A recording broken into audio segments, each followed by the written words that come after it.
2.5 മാസത്തിന് ശേഷം ഒട്ടും എക്സ്പെക്റ്റ് ചെയ്ത പെട്ടെന്നൊരു ലീവ് കിട്ടിയ ലീവും പെട്ടെന്നതായതുകൊണ്ട് നമ്മൾ പെട്ടെന്ന് അവിടെ നിന്ന് ഇറങ്ങി വെളി വന്നപ്പോൾ അവിടെ ജൂനിയേഴ്സ് ഇപ്പോൾ ഉണ്ടായിരുന്നു. പിന്നെ അവരെയും കൂട്ടിയിട്ട് ഒരു ഊബറും എടുത്ത് നേരെ മജിസ്ട്രിക്കിലോട്ട് വിട്ട്.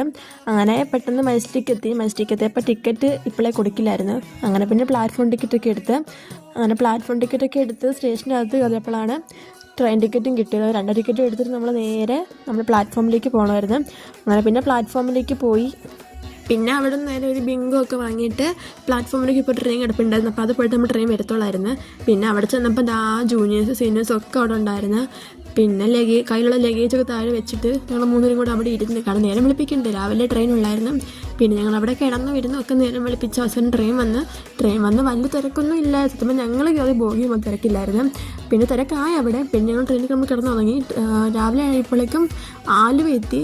പിന്നെ 2.5 മാസത്തിന് ശേഷം വന്നുകൊണ്ട് തോന്നുന്നു ഇങ്ങനെ നാടൊക്കെ കണ്ടപ്പോൾ വേറെ ഒരു ഫീലിംഗ് ആയിരുന്നു. അങ്ങനെ പിന്നെ അവിടെ നേരെ എറണാകുളം എത്തിയിട്ട് എറണാകുളം വരെ ഉള്ളായിരുന്നു. പിന്നെ നമ്മൾ അവിടെ നിന്ന് ഇറങ്ങി ഒന്ന് ഫ്രഷായി ലൈമൊക്കെ കുടിച്ച് നമ്മൾ നേരെ അവിടെ നടത്തെ കൊല്ലം മെമൂല് കയറി. അങ്ങനെ പിന്നെ മെമൂല് കയറി നേരെ കൊല്ലത്തെത്തി. അങ്ങനെ പിന്നെ കൊല്ലത്തെത്തിയിട്ട് പിന്നെ എനിക്ക് അവിടെ നിന്ന് പോകണമായിരുന്നു.